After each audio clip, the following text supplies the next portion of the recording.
Oh my goodness. Good morning, good afternoon. Whatever it is for you, I hope you're having a fantastic day. My name is Zach Schomler. This is Strong Opinion Sports, episode 295. I hope you're doing well. Got a fun episode today. We're going to talk about Tua Tagovailoa being named the starting quarterback in Miami. We'll talk about the Packers' surprise loss to the Buccaneers. We'll talk about the Steelers beating the Browns, really blowing out the Cleveland Browns. We'll talk about both Monday Night Football games. That's the Cardinals-Cowboys game, Chiefs-Bills. We'll talk about the Giants and the Washington football team. And we'll end the show by talking about Alabama and Georgia and what happened on Saturday with them. I want to start today with this, though, because whenever a story comes out that really excites me, where I go, oh, man, I can't wait to write about that and to talk about that and to think about that, I know I should lead the show with that. So, in case you haven't heard, the Miami Dolphins have announced that their new starting quarterback moving forward is going to be Tua Tagovailoa, and I am so stinking excited about this. A lot of people, I believe, were surprised when they heard the news because the Dolphins are 3-3. They have their three losses are, by the way, to probably playoff teams: the Bills, the Patriots, and Seattle. And Ryan Fitzpatrick, their starting quarterback, is in the top half of the league statistically. He's playing very well. I mean, I watched the 49ers-Dolphins game. Ryan Fitzpatrick was the best quarterback playing in that game. So a lot of people are like, well, why make the change now? Here is why I love this move. Because the Dolphins are not playing badly. They're not desperate. Their current quarterback is playing fine. This could only mean that Tua Tagovailoa has earned it. And it's very rare you see an NFL team take their time, be patient, and the Dolphins here have shown a lot of self-restraint and, again, been very patient. And that has all paid off because I think Tua is healthy. I think he's ready to go. He's had time to learn the system. I feel very good about him. And he came in the game on Sunday against the Jets and was 2 for 2 passing. He led like 3 plays. It's not very much to go on, but I felt good about what I saw. And the Dolphins must feel very good to put in a young rookie quarterback when they're playing well and their quarterback is playing well. And I'm not even going to try to hide it. Tua Tagovailoa is my favorite player in the NFL. I love the guy. I love the person. I love his story. And the Dolphins have a bye week coming up, so it actually gives Tua 2 weeks to prepare for the next game. They're playing the Rams at home week 8, I guess, because week 7's coming up, week 8, 2 weeks from now. I love it, man. I have no doubt he's ready. I am so glad the Dolphins were patient here. They took their time. Nobody was in a hurry at all. And I just love Tua, man. I want to so badly see him do well. And there's not a lot to say here other than because of the situation around Miami and with Tua, they must be saying Tua's doing great in practice. We believe in him. He's our best quarterback. And I know I've beat this, to death here, but I want to say I am so glad they were patient. You almost never see that in today's NFL where a team really allows their quarterback to take time, to sit. They're not in a hurry. And I think here we're seeing a Miami Dolphins franchise really take their time and do it right. And I just love Tua so much. I'm excited for his future, and I want to see him do very well moving forward. I'm telling you, I am getting 2 weeks from now. We got a while. It's going to be a long wait until we actually see Tua play in an NFL game. But against the Rams, against Aaron Donald, that's a little bit interesting to me. He's a very good defensive lineman, but I cannot wait to watch Tua 2 weeks from now at home in Miami against the LA Rams. All right, I want to shift gears now to a loss that I think a lot of people were very surprised by. In case you don't know, on Sunday, the Tampa Bay Buccaneers beat the Green Bay Packers 38-10. And there's a lot of reasons that this game went sideways for the Packers. But first, I want to point out that by far, this is the best game that Tampa Bay has played all year. When they lost to the Bears on a Thursday night game, week 5, I said that Tampa, after that game, was not disciplined enough, or at least did not look disciplined enough in that game to win a Super Bowl. Like, not at all. Not even nearly at all. Because penalties have been a huge problem all year for the Buccaneers. Now, on Sunday, Tampa suddenly, bam, they looked like a Super Bowl team. What's the big difference there? Well, they didn't have a single penalty the entire game. They had one moment where And Ndamukong Suh was called for a penalty at the end of the first half. It was actually on the same play that the Packers were called for a penalty, so they were offsetting penalties. But technically, there was not a single penalty called against the Tampa Bay Buccaneers the entire game. And that is such a big amount of progress for a team that's really, really struggled with discipline all year. And it feels like Tampa must have gotten their act together to some degree. So we learned what the Buccaneers are capable of on a really good day. Tom Brady was fairly good. He had 2 touchdowns. He had an incredible start to the game. Tom Brady started like 15 for 17 passing, like really, really efficient, good game to start off. Gronk was awesome. Tom Brady and Rob Gronkowski looked like the connection they had in New England. They looked really, really good together. This is the first game I've watched Gronk and gone, there he is. Gronk is back. And dude had 5 catches, 78 yards, and a touchdown. Now, the Packers made a number of mistakes. And that really made the game go from, I think what would have been a Packers loss became a Packers blowout because of the mistakes the Packers made down the stretch. It should not be forgotten, though, at the end of the first quarter in this game, the Packers were dominating. They were up 10-0. And don't forget, I guess, my point that the Packers were in this game at a point for a moment. Now, in the second quarter, the Buccaneers went off. They had 28 unanswered points. They went on to win 38-10. So what happened here? Why did things change? And Aaron Rodgers threw back-to-back interceptions. That's what really blew this game wide open. That led to the Buccaneers 2 touchdowns early on. One was a pick six. Another gave the Buccaneers the ball at the 2-yard line. And after those 2 interceptions, Aaron Rodgers just could not recover. And I almost wondered because Aaron Rodgers very much takes pride in not throwing interceptions. He's known as the guy, wow, Aaron almost never throws a pick. And I wondered for a moment if the guy felt maybe embarrassed or what was going on. Now, A-Rod kept fighting. He had I think a 3rd and 18 he converted where he stepped up in the pocket, was moving around. There was no point where Aaron Rodgers was so embarrassed he wanted to get out of the building. But he also made a number of mistakes that you just do not see Aaron Rodgers make. I mean, he really should have had 3 interceptions. And Antoine Winfield Jr. dropped a pick in his hands. That was costly. There was a play where A-Rod just missed Mercedes Lewis wide open over the middle. I've never seen Aaron miss a throw like that. I went, what's going on here? It's very, very weird. He even lost track of the play clock at one point, and Aaron took a delay of game penalty. My point is that Aaron Rodgers was off. Now, it's also worth noting that on both interceptions he threw, he was throwing the ball to Davante Adams, who was coming back from an injury. It's Davante Adams' first game after not playing for a while because of an injury. And he looked off, too. He had a moment where, along the sideline, it appeared like Davante Adams had no idea where he was. His foot was off. He stepped out of bounds. And you're like, okay, I think the guy just needs reps to get back into the swing of things.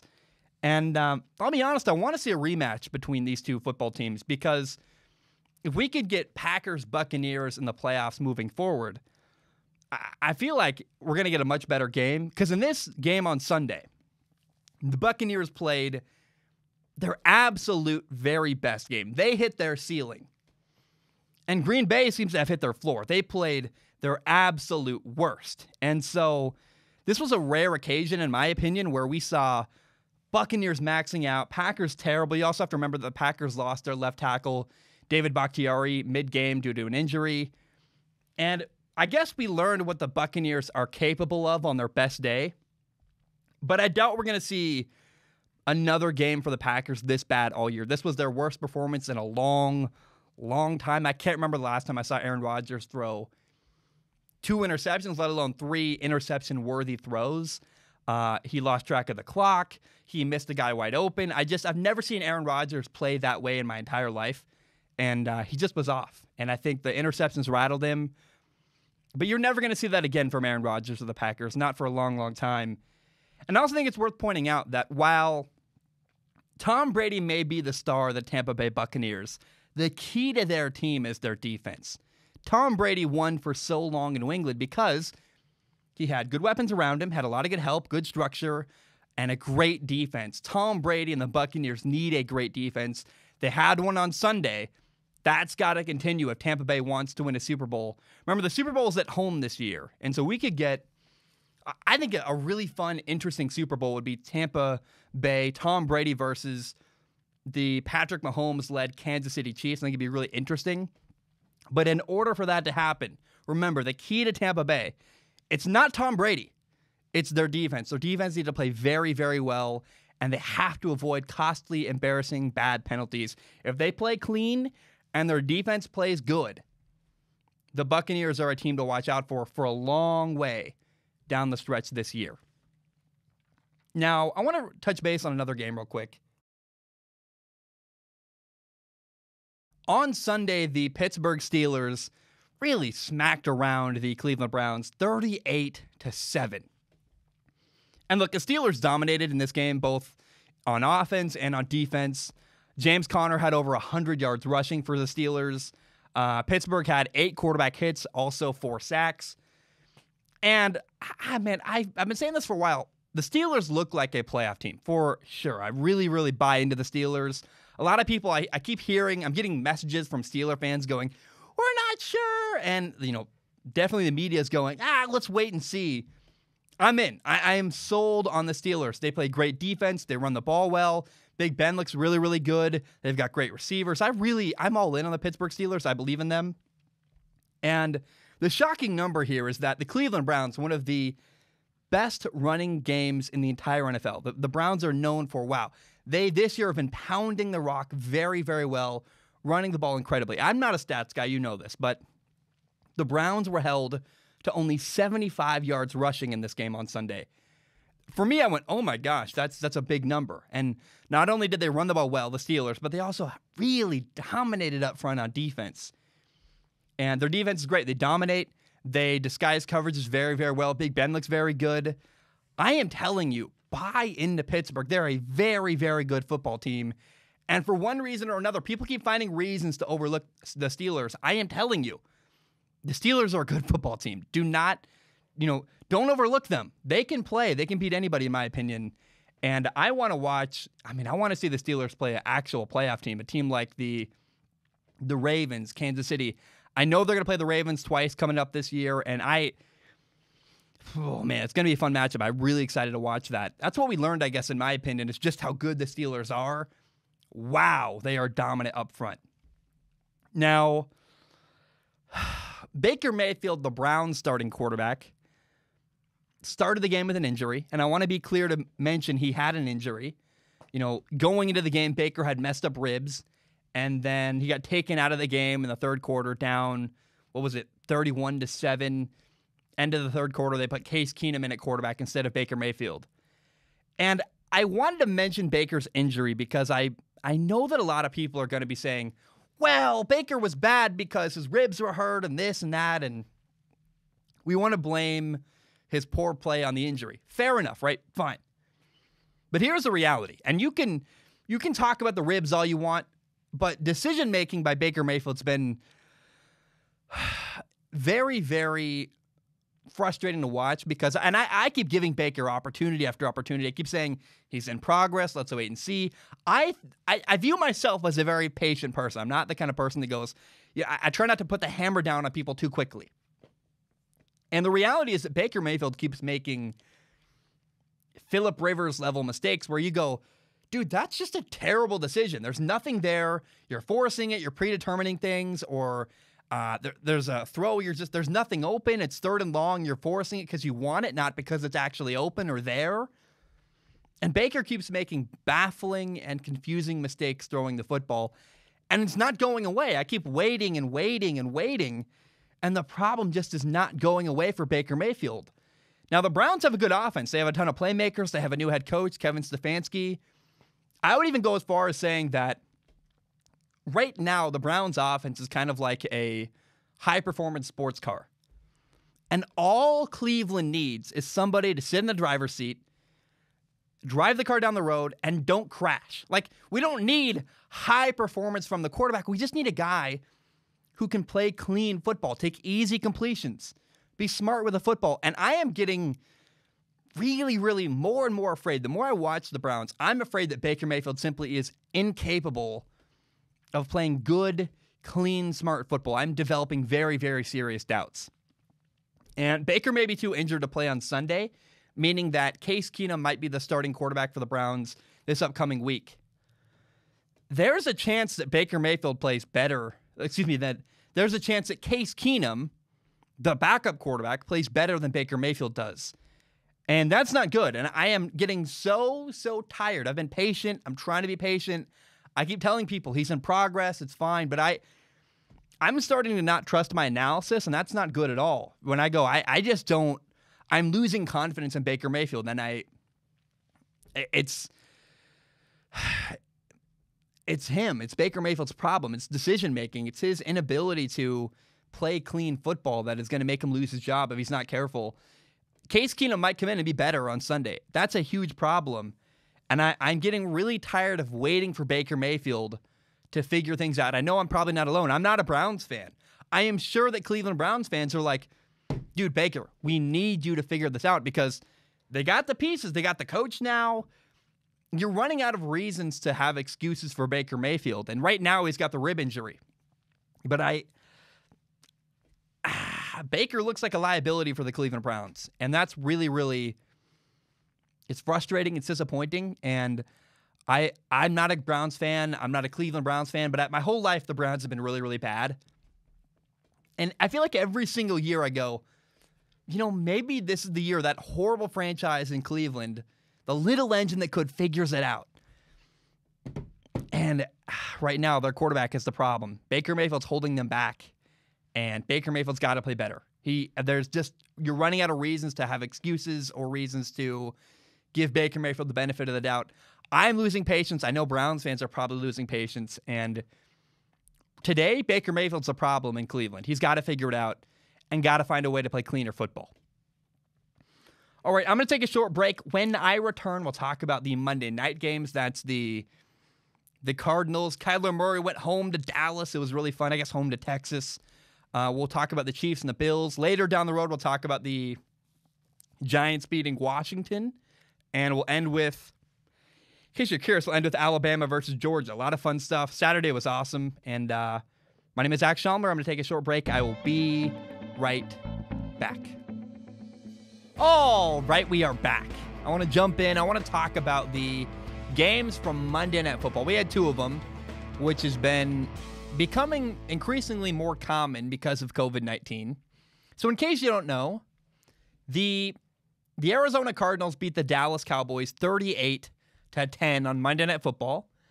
And this was a loss that I thought was obvious and in the making for quite a long time, well before Dak Prescott got hurt.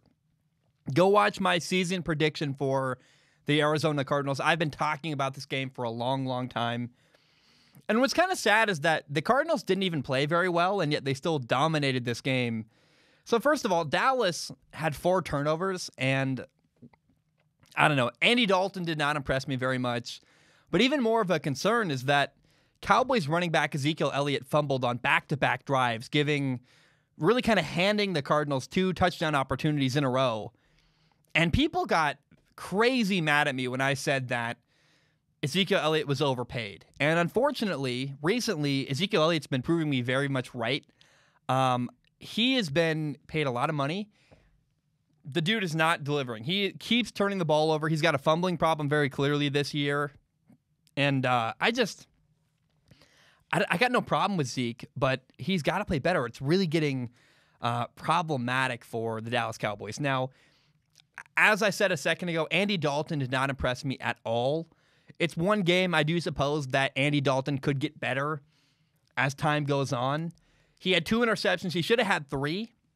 There was a moment where early on in the game, Jordan Hicks dropped a ball thrown right at him. He just dropped an easy interception. So Andy had 2 picks, should have had 3. He had a miss late in the game where he had Michael Gallup wide open down the right sideline late in the game. Should have been a touchdown, and he simply missed the throw. And I went, dude, Andy Dalton, what's going on? I mean, I had higher expectations for Andy Dalton, and he just did not deliver, in my opinion. It was also kind of weird.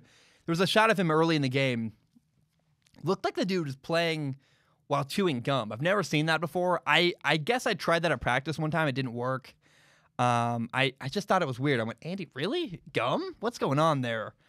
And I think you can make an argument, and that the gum thing's silly. I don't care about that really, but as I watched the game on Monday night, you can make a very strong argument that we saw the value of Dak Prescott get proven on Monday, where, it's worth noting, the Cowboys did have a ton of turnovers, even with Dak Prescott. But I've said all year, Dak is not nearly even close to the biggest problem the Cowboys have. I think they need a safety. They need an interior defensive lineman, probably a D tackle, I guess is what that's technically called. That would really help DeMarcus Lawrence, by the way. They need help in the running game. And I'm not a numbers guy, but here's a crazy number that kind of blows my mind as I talk about Dak Prescott. He's hurt. He's out for the rest of the year. And Dak Prescott did not play at all in the NFL's Week 6. And yet, despite being a game behind everybody else, Dak Prescott is still the NFL's leading passer. That's unbelievable. That's crazy. And it shows just how much I think yards are a bit overstated to some degree.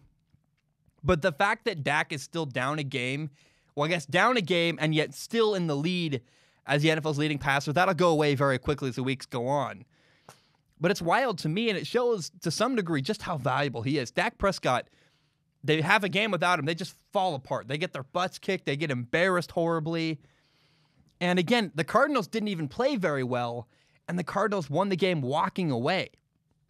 So Kyler Murray, I said it before, I wasn't that impressed with Arizona in this game. Kyler didn't even have 10 completions. The guy was 9 for 24 passing. Now, I guess saying that Arizona didn't play well is a bit weird because they had 261 yards rushing. Kenyon Drake went off. And 261 yards rushing for a team that is supposed to have an air raid offense. That's wild. That's kind of crazy. And I guess that it's wrong to say the Cardinals weren't that good. But the Cardinals left a lot of mistakes on film. And I think if the Cardinals want to beat a better team down the road, a team like Seattle, a team like the Rams or the 49ers, they got to play better. They got to clean things up. And for example, where was DeAndre Hopkins on Monday? And I know that DeAndre Hopkins helps the offense even if he's not catching the ball because he demands attention from the defense. But DeAndre Hopkins was basically a non-factor against the Cowboys. He had 2 catches for 73 yards. One of them was on, he had 1 catch for 60 yards at the very end of the game. That helped his numbers a lot. But the guy was targeted 8 times at 2 catches. And I just repeatedly went, why is, DeAndre Hopkins and Kyler were not on the same page in this game. And I walked away from this game feeling like, wow, the Dallas Cowboys are terrible.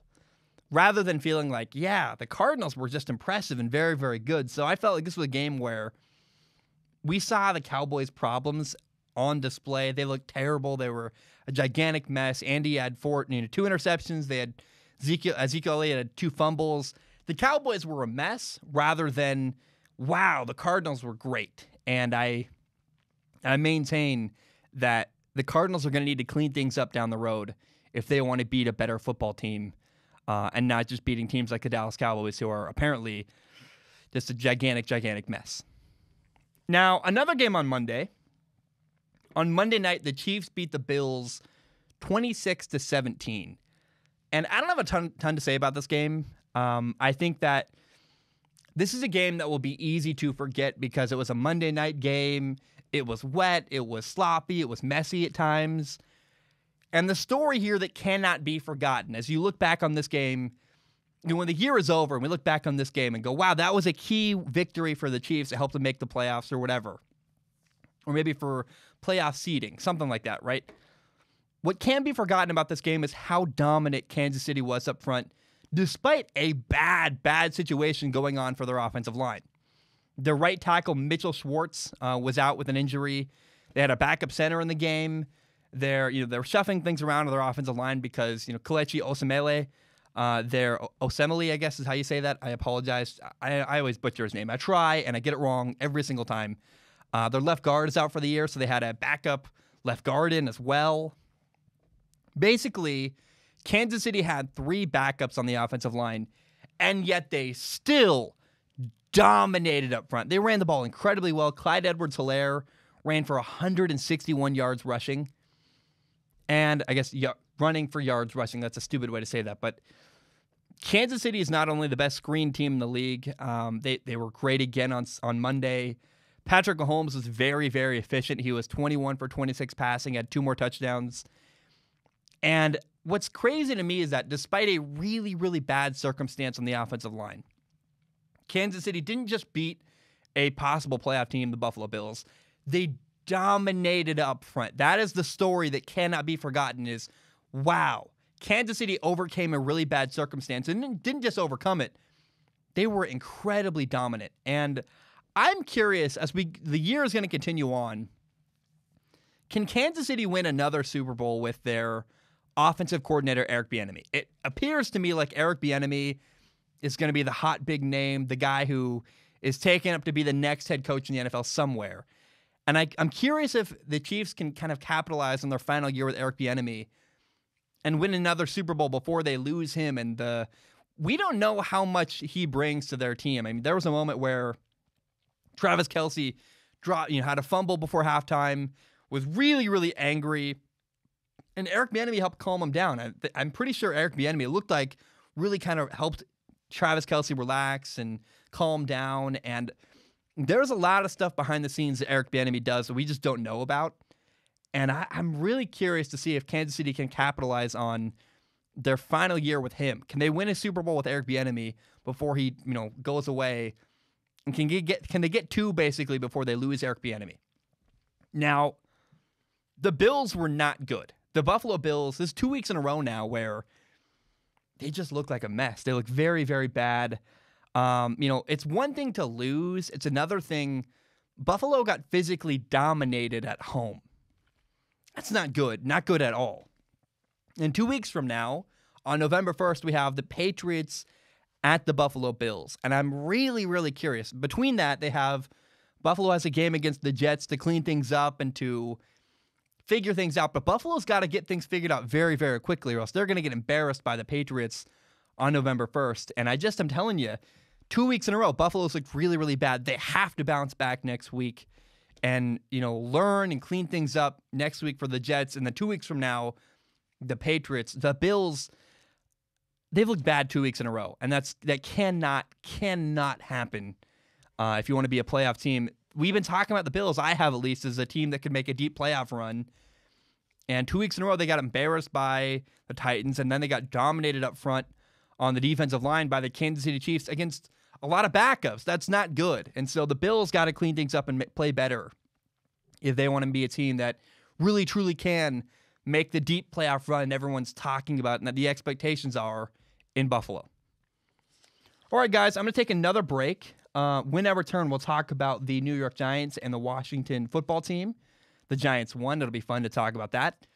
And then we'll end the day by talking about the Alabama-Georgia game from Saturday. My name is Zach Schaumler. I'm going to take a short break. I will be right back. All right, we are back. I hope you're doing well.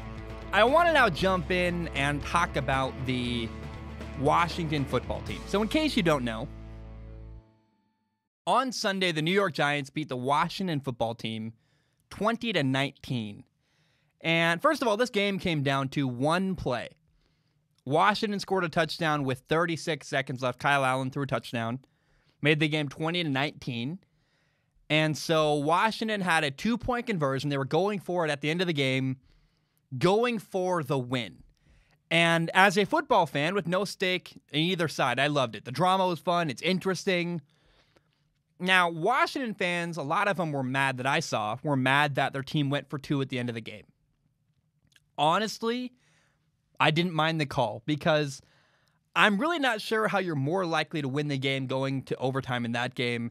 It's a pretty even game, could go either way. And when you have control of your situation, why not take advantage of that? Why test fate and go to overtime? I don't see any reason. You have control. You have one play. If you get the 2-point conversion, you win the game, it's over. And I actually totally understand, Riverboat Ron, there's that whole thing, and Ron Rivera. I understand the decision here because you had the power in your hand. You controlled your own destiny. In overtime, things can happen. They can get the ball. They can score quickly or whatever. Touchdown wins the game.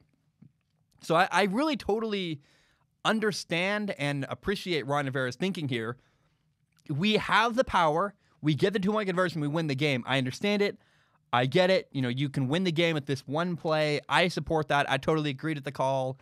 Yeah, it's risky, but you sometimes have to take a risk to win, and I thought it was the right move. It's a divisional game. I supported the call. Now, Washington, in my opinion, they're very well coached, and they make mistakes, but it's often not coaching. I think their problem is a lack of talent. Now, I am all in on Ron Rivera. I buy it. It's working. I believe in him. That's cool to be able to say that because where they lack talent, they often have been making up for it with execution. And I really just think that, man, this team, I'm excited to watch Ron Rivera grow with this organization because in 3 years from now, Washington's going to have a lot more talent. They're going to have draft picks, and they're going to have, they're going to sign some free agents. And I really am very, very excited to see where this team goes down the road as they add more and more talent to the roster. Now, I also want to maintain one thing. I maintain the fact that Kyle Allen, bar none, is the best quarterback on their roster right now. Remember, Dwayne Haskins got benched. He was not even active for the game against New York. Alex Smith, you like him. He's a cool story, but Kyle Allen is, in my opinion, I think he's duct tape. I don't think he's the long-term answer, but he's definitely the best quarterback they have on their roster right now. In spite of his mistakes, he made some high-level throws on Sunday. I really like what I saw. Now, I saw some other stuff I didn't like. I remember a throw to Terry McLaurin on third down in the dirt. I went, oh, that's not good. He had 2 interceptions. And you can kind of, if you want, it's one of those rare moments where you can kind of pick your truth with Kyle Allen where if you want to focus on the negatives, you can. If you want to focus on the positives, you can. Because you can say, well, Washington lost the game because of Kyle Allen's interception and his late fumble. Sure. No, if you want to say that, you can, right? You can say they lost because of the turnovers. But if you're going to say that, you also have to acknowledge that the only reason Washington was even in the game was because of all the positive plays that Kyle Allen made. And he made some really great throws. He had the throw to Logan Thomas in the corner for the touchdown. He had a great throw on 3rd and 18. Maybe, I guess it was 3rd and 5 at the end of the game where Kyle Allen threw for 18 yards. I went, wow, that's a big-time throw. The 2 touchdowns were great. I don't love Kyle Allen. I'm not like, oh, yeah, Kyle Allen, quarterback of the future. I'm not some crazy person. So I don't love the guy, but I really like him. He's doing some good stuff, enough for me to say, let's keep seeing what he's got. I think Kyle Allen is their most consistent and most solid, stable quarterback they have in Washington.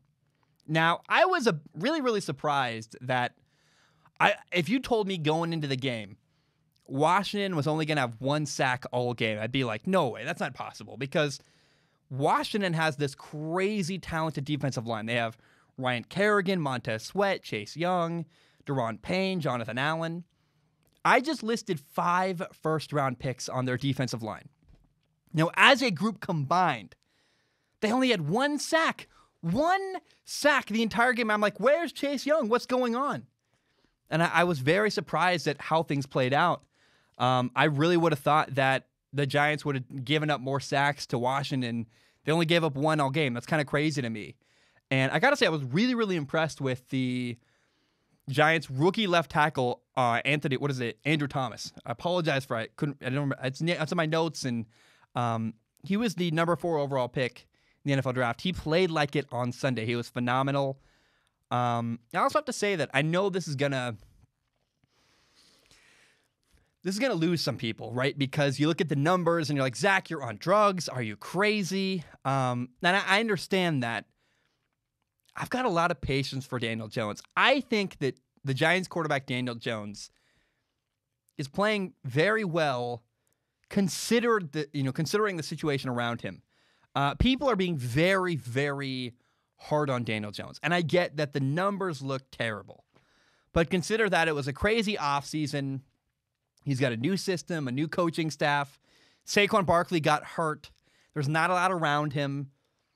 Daniel Jones is in a bad situation, and all things considered, I think he's doing fairly okay. I think there's a lot of growth he needs to do, and his stats are awful. And I know we'll get crucified for saying I think Daniel Jones is playing fairly well given what's around him, but he's young, he's learning, and I mean, there's this 3rd down that really stands out to me where Washington's defense blitzed Daniel Jones recognized it. He saw, hey, there's a blitz. He found his hot route to the running back, threw a great touch pass over top of the linebacker for a first down. And that's a great read. That's a great execution. That's a great throw. Found his hot route. It's rare for a young quarterback to be able to identify a blitz. I look at what, they have Jason Garrett's the new offensive coordinator in New York. And there are times where you see, this would have been a play you called for. You call a play for Daniel Jones because Daniel Jones has a very similar skill set to Dak Prescott. But surprisingly, I go, wow, that's execution I don't know that we would have seen from even Dak Prescott. So there are moments where I go, Daniel Jones making very good mental decisions. Now, too many turnovers, but he also had a big 49-yard run where I went, wow, physically he can move. He's doing some good stuff on third down. Now, the numbers are awful. He's got 3 touchdowns passing and 6 interceptions. I can't defend that. I know how bad that looks.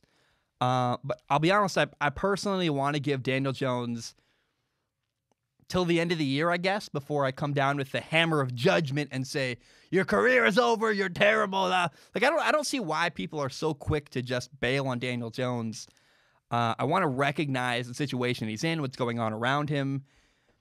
And Daniel Jones, I want to give him some patience, not just because I think he might improve. It's not fair. Life's not fair. But I've seen enough good from Daniel Jones where I go, let's pause and let's wait to see what he can do, because let's give the guy till week 16, 17 before we really are so critical. We're like, let's get Trevor Lawrence and let's see what Daniel Jones has, how the year goes on with him before you completely jump ship on Daniel Jones. That's all I'm saying. I know people are going to be crazy angry about that because his numbers look really, really bad. But appearances aren't everything. And what I saw on Sunday against Washington was there were some moments of execution where I went, wow, that's all things considered fairly good. Now, I knew how the game was going to end. I knew that there was going to be a moment where, I guess all I knew was the final score. When I started watching the game live, like a day later after the game had happened. I watched it on Monday night. And I saw, as the game was going on, it was, I believe, 13-13 at one point.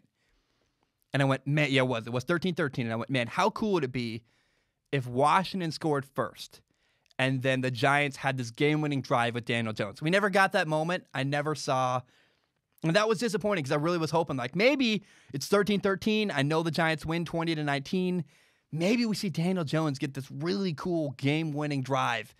And we didn't get that moment, right? The defense made a play, and I was disappointed in that. But I'm just telling you, I know I sound like a crazy person, but let's be a little bit patient. Let's give Daniel Jones a little bit more time. There's been enough good that I've seen where I went, I'm going to pause. I'm going to wait and see what else Daniel Jones can do as the year goes on. Now, I want to end the show by talking about Alabama and Georgia. So, on Saturday, Alabama beat Georgia 41-24. I think it shouldn't be forgotten that Georgia actually led this game at halftime. It's very easy to forget that fact. Georgia was up 24-20 at halftime. And then Bama kept scoring, and Georgia just did not score again in the second half at all. And in the end, Georgia really couldn't overcome their young quarterback, Stetson Bennett's 3 interceptions that really hurt them, that really cost them. But I got to say, I really would enjoy watching a rematch of this game. I think if Georgia can play cleaner at quarterback, there's a game here, man. That'd be really, really fun to watch. And I don't know. I guess really what I'm saying is that I'm excited for the SEC championship game, whether it's Alabama playing Georgia or Florida. It's going to be really, really fun. And I think is it 2 weeks, 3 weeks from now, we have we have Georgia playing Florida. I can't wait, man. It's going to be fun. The way the SEC is going to play out as the year goes on, it's going to be really, really exciting to watch. Now, so Georgia was in this game. I want to give Alabama's quarterback, Mac Jones, a lot of credit because this dude is a legit Heisman contender. Mac Jones is saying, hey, pay attention to me. I'm good. I deserve to be in the conversation. And he does. The dude is legit. Leading up to this game, I kept hearing about how great Georgia's defense is. Everybody was saying, Georgia's got this incredible defense. They're the best defense in college football. Mac Jones lit them up. He had 417 yards passing, 4 touchdowns. And I guess it doesn't hurt that Alabama has the best receiving core in the country, but I still want to say, like, Mac Jones delivered and showed up big time in this game. Now, I live in the Pacific Northwest, meaning that you don't hear a lot about Alabama where I live. And when you do hear about Alabama, you hear two names. You hear Jalen Waddle and Najee Harris all the time. Those are the two names that really, really stand out to me. Like, I've heard these names about Alabama all the time. And so I'm sure that in the South you hear, Devontae Smith a lot. But in case anybody hasn't heard that name, Devontae Smith is a receiver from Alabama. You have to know his name. He's really, really good. Against Georgia, Devontae Smith had 11 catches, 167 yards receiving, and 2 touchdowns. And the dude is a star. I mean, he just had catch after catch after catch after catch. And I went, wow, this Devontae Smith guy. Did I say Devontae Adams? I meant Devontae Smith. If I said the wrong name, I apologize. Devontae Smith is a name you need to know at Alabama. He's a star receiver. He's going to be an NFL receiver. And he's phenomenal, man. Oh, my gosh. I was so impressed with him against Georgia. Now, my final thought is I want to end the show by talking about Nick Saban in Alabama. There's one aspect of Nick Saban that just does not get enough credit. And I know it's kind of cliche. Like, of course, everybody talks about Nick Saban and how great he is and he's a genius and yada, yada. But I did a topic recently about Mike Zimmer, the head coach of the Minnesota Vikings, and how Mike Zimmer's his offensive philosophies are really holding back Minnesota. He's a defensive-minded coach who wants to run the ball, and he kind of treats throwing the football as like this horrible, evil thing that you have to overcome. And Nick Saban is also a defensive-minded head coach. And what that means is that as the head coach of Alabama, Nick Saban hires other people to run and design the offense his football team has. I think it's worth appreciating that Nick Saban has really, really done a good job of evolving with the times. They throw the ball all over the yard at Alabama. I'm watching that Georgia game going, they're throwing again and again and again, just dotting the ball all over the field. And I get it. You got the best receivers in college football. But Alabama, go watch Alabama 10 years ago and then watch them today. They really have adapted with the times. And Nick Saban facilitated that. Nick Saban had the foresight to go, yeah, we got to hire innovative coaches who throw the football, and that's part of the game now. You have to develop. And again, as I talked about with Mike Zimmer, there are defensive-minded coaches in football at all levels that have a hard time adapting with the times on offense. And, they put handcuffs on their offense. They don't let them do certain things. They limit them. Nick Saban has not done that at all. He's been very, very comfortable with evolution, with change. And that's on the side of the ball that he doesn't control, the offense. He's a defensive guy.